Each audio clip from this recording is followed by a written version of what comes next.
On va essayer de résumer. En gros, il y a eu plusieurs périodes, sur 40 ans forcément, mais toujours quand même avec plus ou moins les mêmes personnes. Donc la première période, c'était fanfare, genre Beaux-Arts. Ensuite, on a une période où on s'est dirigé vers la scène, quand on a commencé à faire autre chose que de la rue. Tout en faisant de la rue, on a commencé à faire de la scène en faisant plutôt de style humour musical. Ensuite, il y a eu aussi la période chanson, qui a un peu coïncidé, parce qu'on écrivait plutôt des chansons rigolotes. Et puis la dernière période, ça a été l'objet sonore, c'est-à-dire depuis une quinzaine d'années, on construit nos propres objets sonores. Quand je dis objets sonores, ça peut être des casseroles, des tuyaux, des choses comme ça. Voilà, en gros, c'est ça un peu l'histoire artistique de Zigzazou. Sachant que tout ça, ce qui est exceptionnel, c'est qu'on est resté les mêmes 9 depuis presque 40 ans.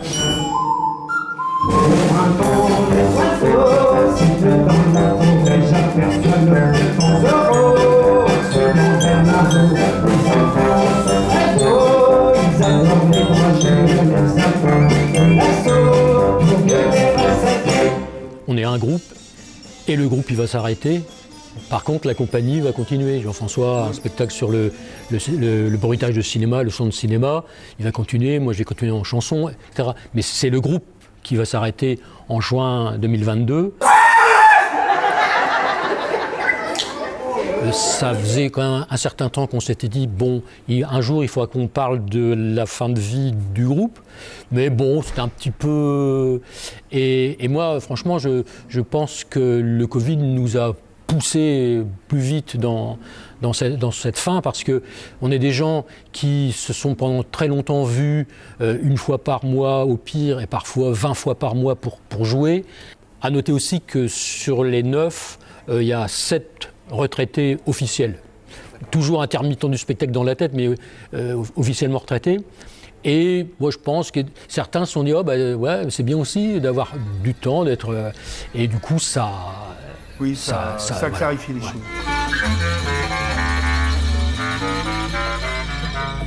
Moi, de mon côté, personnellement, là, Michel parle au niveau du Zigzazou, mais personnellement, j'ai fait l'objet sonore avec mes voisins. Dans ma cour, j'habite une cour à Paris fermée, et le dernier jour du confinement, j'ai proposé aux voisins de prendre des bouteilles, un peu comme ce qu'on va faire dans le spectacle d'ailleurs, et d'en jouer comme ça, comme des grelots. On les a accordés et on a fait un morceau ensemble. Et ça, c'est marrant, j'ai fini par, comme j'ai été étonné du son, qui était génial, il y avait une quarantaine de personnes qui faisaient drelin avec des bouteilles, et j'en ai fait un spectacle de rue, participatif, où j'invite le public à jouer. C'est-à-dire, pendant le Covid, on s'emmerdait, donc on a même monté des nouveaux spectacles et des nouvelles formes, petites, parce que maintenant, évidemment, on est pragmatique et on arrête les gros trucs. Ouais. Donc il y a au moins 5-6 petites formes qui vont continuer. Il n'y aura plus cette grosse machinerie qui est Zigzazou. Les projets vont être plutôt perso, même s'il y aura toujours l'étiquette Zigzazou, et puis il y a une structure derrière pour faire des cachets, etc. Et puis le grand temps fort, le grand final, The End, le grand final, à la Maison de la Culture, le 9 juin. Et là, en 2 parties, un côté The End qu'on va jouer ce soir, un autre côté Brocante sonore, l'objet sonore, et des invités, et on va investir la Maison de la Culture d'Amiens, qui nous laisse, dans le programme, il précise qu'il nous laisse les clés.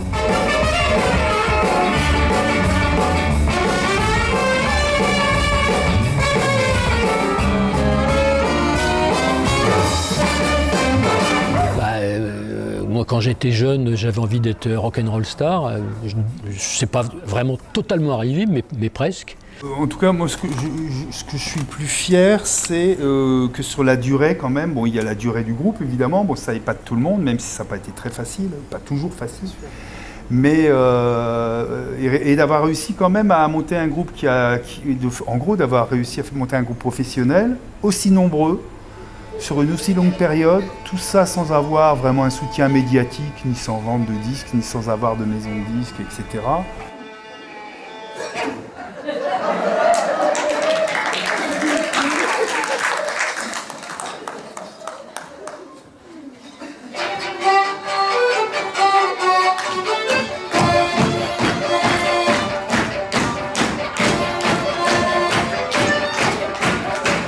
tour du monde quand même. Voilà. On a été à l'étranger, on a été en Australie, en Chine, on a fait toute l'Europe. Donc on a vécu des beaux moments aussi, dont on peut être fier aussi. Ouais. Mais c'est marrant parce que sur le moment, on s'en rend pas compte. Quand on vit des moments un peu exceptionnels, on les vit au premier degré. On se dit pas, putain, quelle chance on a d'être là. Un petit peu, mais rétrospectivement, c'est maintenant qu'on se dit, ah oui, quand même, on a fait ci, on a fait ça. Quand on fait le bilan, on se dit, putain, on a fait des trucs.